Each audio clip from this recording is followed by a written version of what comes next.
Welcome back everyone. In this video we're going to be talking more in person. If you didn't see the last one, I'm in a little bit of a transition and don't have a tripod and there's a bunch of junk in front of my chalkboard and I didn't feel like moving it. So with that, let's jump in. But real quick before we get started, just wanted to give a special shout out to our sponsor, Dev Mountain.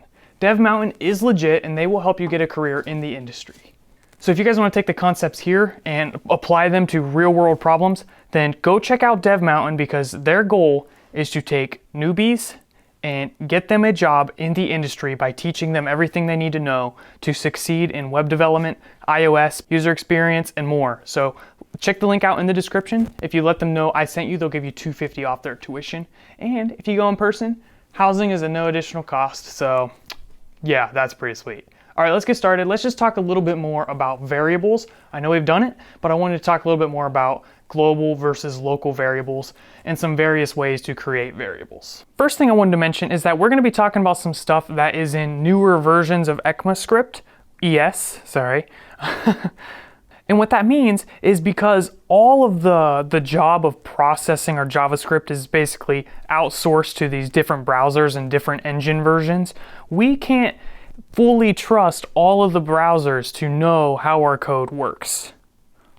What do I mean by that exactly? Well, if you write some code and expect it to work on an old version of Internet Explorer or even the newest version of Internet Explorer, it's probably not going to work. You need to keep this in mind, and there's tools to let you write newer JavaScript and it will basically transpile that down to older JavaScript. We might get into that tool later on in the series, but right now what we're going to be talking about isn't super cutting edge and most of the modern browsers support it, so you should be good.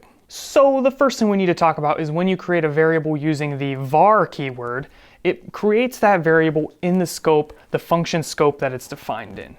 For example, I have this very important function defined right here, and if we say something like var x, well that means outside here, x is not going to exist. If we don't use that var keyword, it's basically going to go up to see if we're in a nested function and check there. And it's going to keep doing that until we get to the global scope. And we talked about this in a previous video, so hopefully you guys have a pretty good understanding of how this works. Eventually we're going to get to the global scope, which is the window object. So when we create a global variable, it's basically a property on this window object.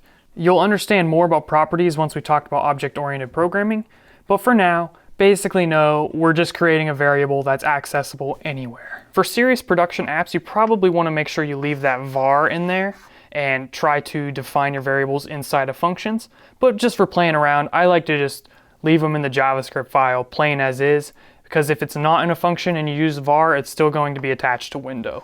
And when you put it on window, it's really easy to use browser developer tools as a REPL, which we talked about that. Basically, we can evaluate our variables, we can change them, all while still executing our program. There are two other ways to create variables that I wanted to talk about, and that is using the keywords let and const. This is let, not lef. Okay, so the other two ways are let and const. These are part of the newer JavaScript versions, and what these do is they allow us to create block level variables. So we created a function level variable, which is how variables work by default in JavaScript. They're tied to the scope of that function inside those curly braces. Right there and there. In other languages though, if you had like an if statement, we're going to talk about those soon, and you created something inside of that if statement curly brace, it would only exist inside of that block. For example, and just ignore the fact that this really doesn't make any sense, if we put code here using the var, it's still going to look up to see if it's in any other functions. But if we use the keyword let, it's just going to define it between these curly braces. And that's the primary difference. And the reason I didn't want to do a hands-on video to explain this is because I just wanted to talk to you guys just to give you guys an overview of all the different ways to create variables.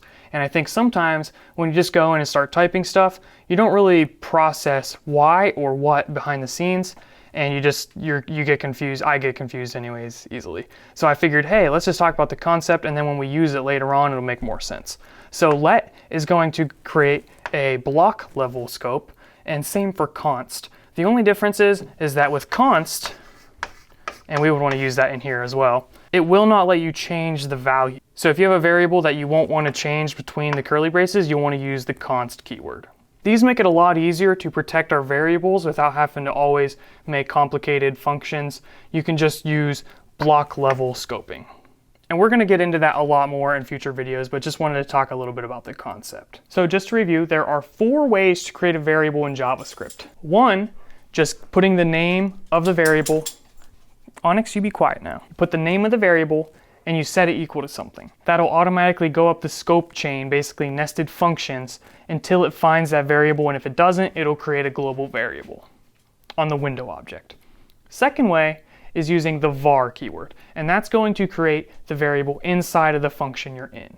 If you're not inside of a function, if you're just on an empty JavaScript file, it's also going to put it on the window object. Third is with let. That's going to make a block level scope so we can define variables inside of if statements, for example, and they are not going to be accessible outside of the if statement. The fourth is const. Very similar to let, it's just not going to let you change the value. So hopefully that gives you guys a good intro to the concept of creating variables inside of JavaScript. With that, we're going to go back onto the computer, get some more hands-on coding, and move along. All right, thanks guys. If you've enjoyed this content, please be sure to subscribe, as well as checking out our sponsor. Thanks.